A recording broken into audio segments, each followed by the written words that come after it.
अक्सर लोग vitamin D के लेवल्स को लेकर बड़े चिंतित रहते हैं और खास तौर पे जब से टेस्ट निकला है आजकल देखिए लेबोरेटरी टेस्ट तो सारे लोग कराने लगे हैं। हालांकि विटामिन डी का टेस्ट थोड़ा महंगा होता है इसलिए कई लोग नहीं भी कराते हैं, लेकिन जैसे भी आपको पता लगता है डॉक्टर के थ्रू, टेस्ट के थ्रू और फिर होती है सप्लीमेंट्स की शुरुआत। लेकिन जो टेस्ट के स्टैंडर्ड लेवल्स यानी कि जिस पैमाने पर भारत में टेस्ट को देखा जाता है, अब डॉक्टर्स ये कह रहे हैं कि ये एक इंटरनेशनल पैमाना है कि भाई आपके पास अगर 20 नैनोग्राम से कम है तो आपके शरीर के अंदर विटामिन डी कम है, 20 से 40 के बीच है तो ये अपर्याप्त है, उससे ऊपर है तो भाई पर्याप्त है। ये 2-3 अलग अलग पैमाने, लेकिन डॉक्टर्स कह रहे हैं भाई भारत एक अलग देश है, हमारी स्किन की क्वालिटी अलग है, हमारी तौर तरीके अलग हैं, इसलिए इंटरनेशनल पैमाना यहाँ मत लगाइए और लोगों को दवाई सैशे ये मत दीजिए क्योंकि पर्याप्त है आपके अंदर जितना में। हाँ, बहुत कम है तो अलग बात हो जाती है। तो आज विटामिन डी की जो गुत्थी है ना, इसी को सुलझाने की कोशिश करेंगे। बड़ा इंटरेस्टिंग टॉपिक है, जुड़े रहिएगा हमारे साथ और बड़े ही इंटरेस्टिंग गेस्ट आज हमारे साथ इसमें जुड़ रहे हैं। हमारे साथ हैं डॉक्टर विप्ला पुरी, आप हिंदुजा अस्पताल मुंबई में हैं और बड़ी पकड़ रखती हैं इस टॉपिक पे। साथ ही जुड़ेंगे डॉक्टर शशांक जोशी जो एंडोक्राइनोलॉजिस्ट हैं मुंबई के जाने माने, और डॉक्टर शिखा शर्मा हमारी न्यूट्रिशनिस्ट। बहुत स्वागत है आप सभी का।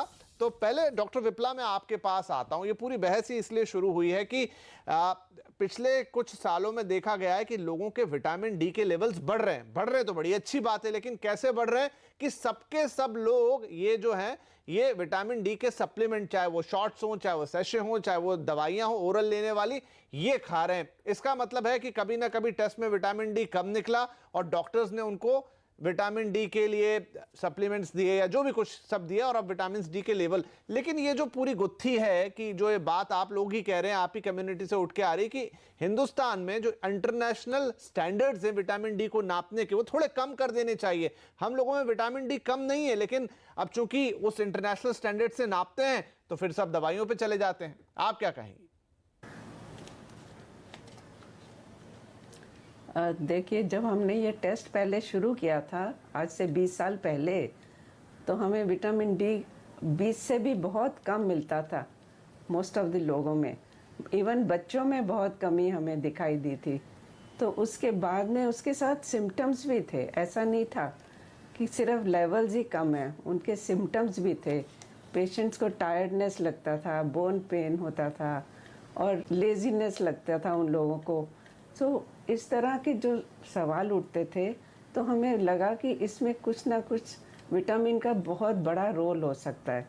और इंस्पाइट ऑफ इतना सनशाइन होने के बाद हम लोग उसको यूज़ नहीं करते हैं।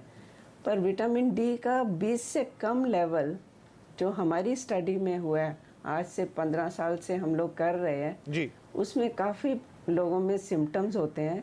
और उसके साथ में जो हमारा एक पैराथायरॉयड हार्मोन होता है जो विटामिन डी के साथ में रेगुलेट करता है, उसके लेवल ज़्यादा होते हैं।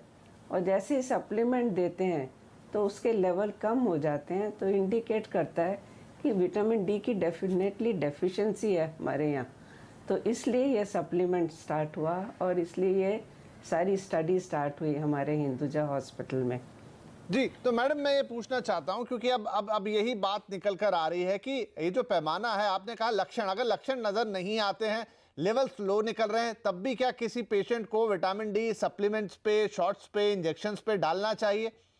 देखिए, अभी ऐसा है कि विटामिन डी की डेफिशिएंसी से इतनी ज़्यादा स्टडीज़ रोज़ आ रही हैं, cancer related, auto immune related, infection related, TB के साथ में विटामिन डी डेफिशिएंसी।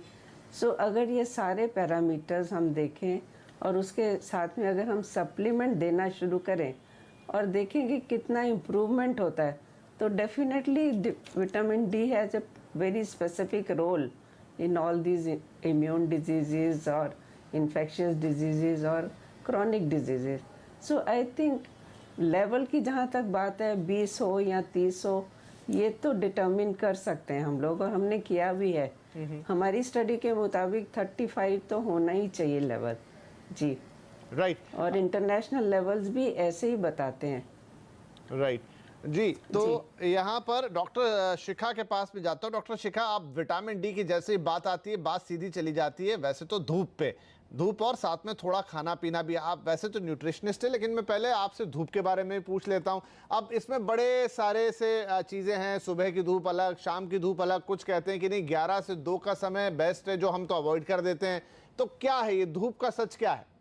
देखिए, जो नेचुरली विटामिन डी हमारे शरीर प्रोड्यूस कर सकता है, और ये कैसे प्रोड्यूस करता है कि जब हम धूप में जाते हैं तो वो हमारे स्किन को जब सनलाइट लगती है तो तब हमारा स्किन प्रोड्यूस करता है विटामिन डी। और ये नेचुरल सोर्स सबसे बेस्ट सोर्स होता है किसी भी ह्यूमन या किसी भी एनिमल के लिए, क्योंकि वो सबसे बेस्ट यूटिलाइज होता है in comparison to artificial sources. और कौन सी, जैसे फॉर एग्जांपल जो बहुत तेज धूप है दोपहर की, वो नेचुरली अच्छी नहीं है क्योंकि उससे सनबर्न्स हो सकते हैं। तो जो थोड़ी सी मॉर्निंग का सन है वो सबसे बेस्ट होता है। और हमारी जो परंपरा है सूर्य नमस्कार करने की, वो एक्चुअली बहुत से साइंटिफिक प्रिंसिपल्स को लेके ही है, ताकि जब हम सूर्य नमस्कार करते हैं तो हमें सनलाइट भी मिलती है और हमारा विटामिन डी भी नेचुरली बनता है। राइट तो चलिए सूर्य नमस्कार, लेकिन ऐसा आप कह रहे हैं कि सुबह की धूप हो तो बेहतर है क्योंकि उसमें हार्मफुल रेज उतनी होती नहीं है, और फिर ये भी है कि सनबर्न से भी आप बच सकते हैं। डॉक्टर शिखा, लेकिन क्या खाने की, क्योंकि खाने की चीजों में भी विटामिन डी होता है, लेकिन अक्सर ये कहते हैं कि उससे आपकी पूर्ति नहीं हो सकती, ये बात किस हद तक सही है? या फिर आप खाने में कुछ पर्टिकुलर चीजें खाएं तो भले ही आप धूप में निकले ना निकले, लेकिन विटामिन डी कम नहीं होगा? देखिए, खाने पीने की चीजें जो है मोस्टली नॉन वेजिटेरियन फूड ज्यादा हैं जो विटामिन डी में है, जैसे कि फिश है, अलग अलग तरीके की फिश है, कुछ मीट प्रोडक्ट्स हैं और एग है। मगर नेचुरली ये सारे प्रोडक्ट्स वेजिटेरियन तो नहीं खा सकते हैं। तो वेजिटेरियंस के लिए दो ही सोर्सेज हैं कि या तो मिल्क लें, या फोर्टिफाइड मिल्क आजकल मिलता है, कुछ कंपनीज बनाती हैं, या फिर सनलाइट से लें। और अगर दोनों चीजें पॉसिबल नहीं है तो फिर उस केस में विटामिन डी की सप्लीमेंटेशन फिर जरूरी हो जाती है। मगर विटामिन डी की सप्लीमेंटेशन बिना ब्लड टेस्ट के ना कराएं, क्योंकि ये ज्यादा डोज में भी टॉक्सिक हो जाता है। राइट ज्यादा विटामिन डी भी सही नहीं है। डॉक्टर साहब आ गए अब हमारे पास, शशांक साहब, उनसे हम बात करते हैं। शशांक जी, क्योंकि हम आपको भी पढ़ रहे थे और आपने भी ये मुद्दा उठाया है कि विटामिन डी के जो लेवल्स हैं उनको रीडिफाइन करना चाहिए। जो इंटरनेशनल लेवल्स हैं उस पर 0 to 20 का जो पैमाना है उसको इनसफिशिएंट माना गया है, इनएडिक्वेट माना गया है, या नॉट बेस्ट माना गया है। 20-40 अलग रेंज है, 40 के ऊपर। तो 2-3 तरीकों से। तो क्या अब वाकई में हमारे लिए ज़रूरी है, हम डॉक्टर विप्ला से भी बात कर रहे थे, कि हम इसे नए पैमाने पे कसें, हिंदुस्तान की जहां तक बात है, क्योंकि हम अलग लोग हैं, हम अलग तरीके के क्लाइमेट में रहते हैं, हम अलग तरह की कंडीशंस में रहते हैं। तो दो चीज को आपको मायने रखना पड़ेगा। नंबर 1 को अपने सनलाइट से विटामिन डी बिल्कुल बनता नहीं है, ये इंडियन पैराडॉक्स है। हमने ये काफ़ी टाइम पहले रिसर्च करके बताया है कि तिरुपति में हो या मुंबई में हो, आपको जब सनलाइट मिलता है तो एटमॉस्फेरिक पोल्यूशन से जो यूवी रे और यूवी एंगल है उससे विटामिन डी बॉडी में बनता नहीं है। तो विटामिन डी आपको सनलाइट से मिलता है, ये इंडियन मिथ है। नंबर 2 जो है कि आप अपना जो मिल्क और मिल्क प्रोडक्ट्स है वो फोर्टिफाइड होने चाहिए विटामिन डी के साथ, वो एकदम सही बात है।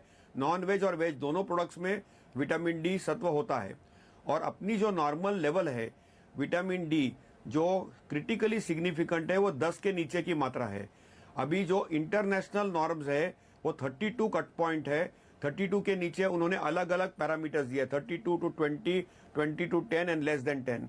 पर जो सिग्निफिकेंट है जिससे हड्डी पे असर हो सकता है वो 10 के नीचे की मात्रा है। तो किसी की मात्रा 10 के नीचे हो या उनकी पीटीएच की मात्रा ज्यादा हो तो उनको विटामिन डी हड्डी के ऊपर या स्केलेटल इफेक्ट हो सकता है। नॉन स्केलेटल इफेक्ट जो है ये रिसर्च के मायने दारता है, अभी उसका कोई डायरेक्ट कोरिलेशन एस्टेब्लिश नहीं हुआ है। मतलब आप तो विटामिन डी शरीर के लिए जरूरी है, अपने हड्डियों के लिए, ग्रोथ के लिए। नहीं तो डॉक्टर शशांक आप ये कह रहे हैं कि और 10 की मात्रा है तो इंडिया में अपने को इंडियन नॉर्म्स डिफाइन करना जरूरी है। हाँ जी, राइट जी वही मैं इसी पे आ रहा हूं कि आपने कहा 10 की मात्रा, वैसे आमतौर पे इंटरनेशनल 20, यानी दोगुने का अंतर है। देखिए किसी का हो सकता 19 निकले, किसी का 15 निकले, किसी का 12 निकले, लेकिन नहीं, इंटरनेशनल जो मात्रा है, इंटरनेशनल जो मात्रा है वो एक लिप सेटल करके स्टडी हुई थी, वो मात्रा 32 कट पॉइंट है। तो 32 के ऊपर नॉर्मल और 32 के नीचे अब नॉर्मल थी।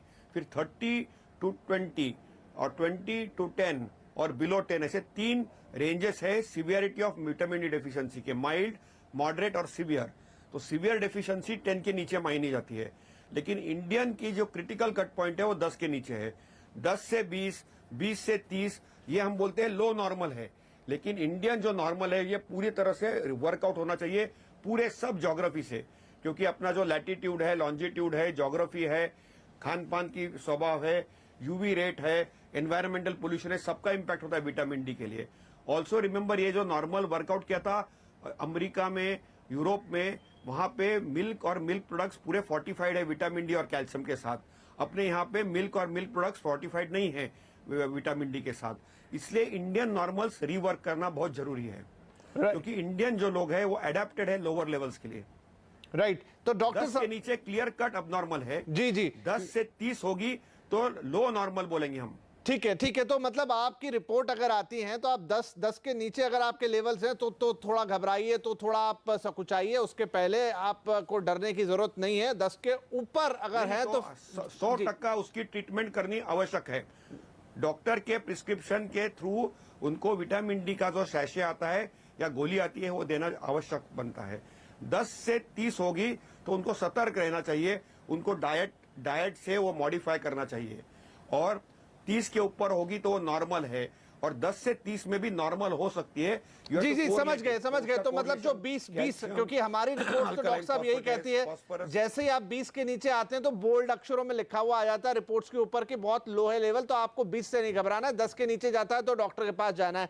डॉक्टर विप्लव, मुझे बताइए कि चलिए जिसने रिपोर्ट करा ली उसका तो ठीक है, लेकिन जिसने रिपोर्ट नहीं कराई उसके लिए लक्षण क्या होते हैं? उसे कैसे पता चलेगा कि शरीर में विटामिन डी की कमी हो रखी है? देखिए, मैंने आपसे जैसे पहले कहा और डॉक्टर शशांक जोशी कह रहे हैं कि विटामिन डी का level we have to revisit, लेकिन as per the present levels हमारे पास जो पेशेंट्स अपने हिंदुजा में आते हैं और जो रेगुलर हेल्थ चेकअप के लिए आते हैं, वो लोग यही कंप्लेंट करते हैं मोस्टली। लथार्जी लग रही है, टायर्डनेस लगता है, वीकनेस लगता है, बोन में पेन होता है, स्टिफनेस हो जाती है बोन्स जॉइंट्स में। तो ये वाले बहुत सिम्टम्स हैं विच इंडिकेट वेदर आपने पहले टेस्ट किया है या नहीं किया। तो सप्लीमेंट देना ही पड़ेगा अगर ऐसी चीज़ों में, क्योंकि हमारे फूड में इतना है ही नहीं विटामिन डी। अभी जैसे अमेरिका में सब चीज़ें फोर्टिफाइड होती हैं, तो people still get some vitamin D through that, लेकिन हमारे यहाँ ऐसा नहीं है अभी। और आज से 15 साल पहले जब मैंने एक पेपर लिखा था तो उसमें ये ऐसा रिकमेंड किया था कि गवर्नमेंट को बताना चाहिए कि ये सारे फूड्स सप्लीमेंट करेंगे तो अच्छा रहेगा पॉपुलेशन के लिए।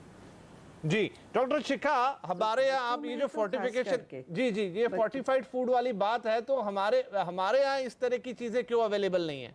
देखिए, फूड फोर्टिफिकेशन एक्चुअली एक तो इंडस्ट्री लेवल पे होती है। नॉर्मली जैसे कि दूध है या ऑयल्स हैं या डेयरी प्रोडक्ट्स हैं, इस तरीके की प्रोडक्ट्स में ही फोर्टिफिकेशन होती है। जी शिखा आप बोलिए। डॉक्टर साहब मैं आ रहा हूँ आपके पास। शशांक जी, मैंने शिखा जी से सवाल पूछा था। जी शिखा। तो जो इंडस्ट्री नॉर्म्स हैं उसके अंदर जब तक एक गवर्नमेंट लेवल पे ये रिकमेंडेशन नहीं दी जाएगी फूड फोर्टिफिकेशन की, तो अपने आप industry, because all said and done ये एक तरीके की मेडिसिन है, तो वो अपने आप शायद ये ना करे। जब गवर्नमेंट इसको अलाउ करेगी या इसको रिकमेंड करेगी, तभी फूड इंडस्ट्रीज किसी भी विटामिन को अपने फूड में लेके आएगी। क्योंकि हमें याद रखना चाहिए कि vitamin D is not a normal vitamin like vitamin C, कि जो ओवरडोज में भी कोई नुकसान नहीं करता। इससे विटामिन डी फोर्टिफिकेशन में बहुत नॉर्म्स मेंटेन करने पड़ते हैं। जी चलिए, तो अभी शायद ये हमारे लिए दूर की बात और इसीलिए शायद आप खाने पीने की। जी डॉक्टर साहब आप कुछ कह रहे हैं, बोलिए। बात करना चाहता हूँ इसके ऊपर। जी इसके ऊपर एक हाँ, मेरे को एक टिप्पणी देनी है कि गवर्नमेंट ऑफ इंडिया लास्ट 4 साल से सीरियसली विटामिन डी फोर्टिफिकेशन का विचार कर रहा है। उसके 3 प्रमुख कारण हैं। नंबर 1, जब विटामिन डी बहुत कम होता है और स्त्री गर्भवती होती है तो उसका जो शिशु आता है न्यूनेट, उसको कन्वल्जन आते हैं। ये सबसे बड़ी सिम्टम है। अभी भी बहुत शिशु जैसे न्यू बॉर्न हैं जिनको विटामिन डी डेफिशिएंसी की वजह से, माँ के विटामिन डेफिशिएंसी की वजह से कन्वल्जन यानी फिट की बीमारी होती है। बच्चों में रिकेट्स कहते हैं विटामिन डी डेफिशिएंसी जी। और एडल्ट्स में ऑस्टियोमलेशिया कहते हैं, जिसके वजह से हड्डियों को फ्रैक्चर जैसा सिचुएशन होता है। ये बहुत इंपॉर्टेंट है। नॉन स्पेसिफिक जो मस्कुलोस्केलेटल कंप्लेंट जो डॉक्टर पुरी कह रही है बड़े बड़े हॉस्पिटल में होती है, they are not significant. But ये जो है कि जिनको शिशु छोटे बच्चों में फिट आना या रिकेट्स होना जिससे हड्डी दब जाती है, फ्रैक्चर हो जाती है, बड़े लोगों में ऑस्टियोमलेशिया होकर उनको पैराथायराइड का बीमारी होना, ये सीरियस गंभीर चीज है। और ये गंभीरता आई है लास्ट 4 साल में, कमिटी फॉर्म हुई है और वो विटामिन डी छोटी मात्रा में मिल्क और मिल्क प्रोडक्ट करने की संभावना है। ये रिपोर्ट अभी गवर्नमेंट के साथ पेंडिंग है and very soon it will be also tabled. चलिए, तो बहुत अच्छा होगा अगर आप बिल्कुल मिल्क और मिल्क प्रोडक्ट है जैसे मैंडेटरी है यूरोप और यूएस में, वैसा ही अगर हमारे देश में हो जाएगा तो ये समस्या काफी हद तक सुलझेगी। लेकिन चलिए हम यहाँ लेते हैं एक छोटा सा ब्रेक, और अब ये तो जब सरकार इस पे एक्शन लेगी तब की बात है। लेकिन तब तक आप क्या करेंगे? क्या आपको डॉक्टर के पास जाके सैशे ले लेने चाहिए, शॉट्स लगवा लेने चाहिए, या विटामिन डी के ओरल सप्लीमेंट लेने चाहिए, या कोई और तरीका है? धूप एक तरीका है जिसकी हम बात कर रहे हैं, लेकिन ये सब कैसे होगा? कैसे होगा कि पर्याप्त विटामिन डी आपको मिले? चर्चा जारी रहेगी। तो विटामिन डी हो कम तो ना करे कम, ये हम बात कर रहे हैं क्योंकि अब डॉक्टर्स का ये मानना है कि जो इंटरनेशनल लेवल हैं विटामिन डी के, उनसे हम हिंदुस्तान में तुलना ना करें। तो देखिए इस पे अलग अलग मत हैं, डॉक्टर विप्ला का थोड़ा अलग है, डॉक्टर शशांक जोशी का अलग है, लेकिन कुल मिलाकर दोनों ये इस बात पे तो सहमति होंगे कि विटामिन डी की कमी तकलीफदायक है, उसे आप इग्नोर नहीं कर सकते। शशांक साहब, अगर विटामिन डी की कमी आपको हो ही जाए तो फिर आपको क्या करना चाहिए? क्या सैशे, सप्लीमेंट्स, ये सब कुछ, या धूप से आपका काम होगा, खाने से होगा? कैसे आप इसका मुकाबला करेंगे? सपोज 10 के नीचे आई तो आपको रेगुलर जी आपको रेगुलर विटामिन डी सप्लीमेंट लेना चाहिए। सो नॉर्मली हम 60,000, हाँ, सो हम नॉर्मली विटामिन डी का सप्लीमेंट देते हैं 60,000 unit once in 1 week till ये लेवल नॉर्मल आ जाती है, 10 के ऊपर चली जाती है। और ये नॉर्मली सैशे देते हैं हम हफ्ते में एक बार 4 से 6 हफ्ते के लिए। उसके बाद हम नॉर्मल 1000 to 2000 आयु रेकमेंड करते हैं। ये कैप्सूल मार्फत दे सकते हैं, फूड मार्फत दे सकते हैं, फोर्टिफाइड मिल्क और मिल्क प्रोडक्ट के मार्फत दे सकते हैं, नॉन वेजिटेरियन फूड आइटम से दे सकते हैं, फिश के मार्फत दे सकते हैं। तो काफी बाद में एक बार लेवल में आ जाते हैं डिफिशियंसी के बाद, तो उनको हम डाइट या सप्लीमेंटेशन कर सकते हैं। लेकिन इनिशियल जो लेवल लो आती है उसके लिए सप्लीमेंट लेना बहुत जरूरी है। इसमें इंजेक्शन हम कभी वापर नहीं करते क्योंकि इंजेक्शन में बहुत ज्यादा डोज रहता है और इंजेक्शन के डोज से कभी कभी विटामिन डी की टॉक्सिसिटी यानी उससे हानि भी हो सकती है, इसलिए हम इंजेक्शन अवॉइड करते हैं। नॉर्मली सैशे या कैप्सूल देते हैं पहले 4 से 6 हफ्ते में, उसके बाद लेवल नॉर्मल होने के बाद हम रेगुलर सैशे मॉनिटरिंग के थ्रू करवा सकते हैं। राइट। डॉक्टर विप्ला, मुझे बताइए कि अब किन लोगों को अपने विटामिन डी के टेस्ट करा लेने चाहिए? क्योंकि अक्सर लोग विटामिन डी को अवॉइड कर जाते हैं। टेस्ट थोड़ा महंगा भी होता है, 1000, 1200, 1500 रुपए के ऊपर जाता है, लेकिन इसकी कमी दिक्कत तो दे सकती है। से हम लोग टेस्ट तो रिकमेंड नहीं करते हैं। हमारे पास जो लोग आते हैं अपने डॉक्टर की प्रिस्क्रिप्शंस लेके हम लोग करते हैं वो टेस्ट, लेकिन वो डॉक्टर्स अपने आप एनालाइज करके उनके सिम्टम्स के मुताबिक पता करते हैं। और हमने एक और छोटी सी स्टडी की है बच्चों में, और हमने देखा है कि बच्चों में जिनमें एलर्जीज बहुत होती हैं उनके विटामिन डी लेवल 10 से बहुत कम है। सो ये स्टडी अभी हमारी चल रही है जी। ये कंप्लीट होगी तो मैं आपको फिर से इन्फॉर्म करूँगी। जरूर। लेकिन allergies are also related with vitamin D deficiency. Right. तो डिफरेंट पेशेंट्स के डिफरेंट सिम्टम्स होते हैं और डिफरेंट डॉक्टर्स उसके अकॉर्डिंगली। जी चलिए, तो मैं एट लास्ट इसे सम अप करने के लिए डॉक्टर शिखा शर्मा आपसे, आपने कहा कि वेजिटेरियन फूड में कम रहता है मामला, लेकिन बहुत सारा हिस्सा वेजिटेरियन है देश का, जो जानना चाहेगा कि वो क्या कर सकते हैं इन शॉर्ट 10 सेकेंड्स। जी, फोर्टिफाइड फूड आई थिंक अगर वो वेजिटेरियन ले तो उससे उनको विटामिन डी मिल सकता है। आपने बिल्कुल 10 सेकंड वाला ही जवाब दिया। चलिए, तो 45 फूड, लेकिन उसके लिए हमें देखना होगा। लेकिन हाँ, ये जरूर कहेंगे कि विटामिन डी की जो कमी है वो कभी कभी गंभीर रूप भी ले लेती है। और इन दिनों विटामिन डी, देखिए विटामिन डी का सीधा कनेक्शन जैसे डॉक्टर्स ने बताया कैल्शियम के साथ, और कैल्शियम की कमी हम सब जानते हैं कि शरीर को कमजोर करती है, हड्डियों को कमजोर करती है। तो कभी भी आपको जो लक्षण डॉक्टर्स ने यहाँ बताए हैं वो मिले तो ज़रूर आप उनसे कंसल्ट कीजिए। और हाँ, ये बात ज़रूर है कि ये शायद लंबी बहस होगी कि विटामिन डी के किन लेवल्स पर हम जाकर टिके हिंदुस्तान के अंदर, कि इन लेवल्स पे हम मानेंगे कि कमी है और इन लेवल्स पर मानेंगे कि दिक्कत नहीं है। फिर भी डॉक्टर शशांक का कहना है अगर 10 से नीचे है तो चिंता की बात है, अगर 10 के ऊपर हैं आप तो फिर भी घबराइए मत, कोई दिक्कत नहीं है। हाँ, थोड़ा सतर्क जरूर रहिए, तो सतर्कता वो वर्ड रहेगा, बाकी चिंता या डरने या घबराने की बात नहीं है। तो हम सभी का इस शो को समाप्त करने पहले से आप सभी का शुक्रिया कहेंगे कि आप आए और आपने इतनी महत्वपूर्ण जानकारी दर्शकों को दी।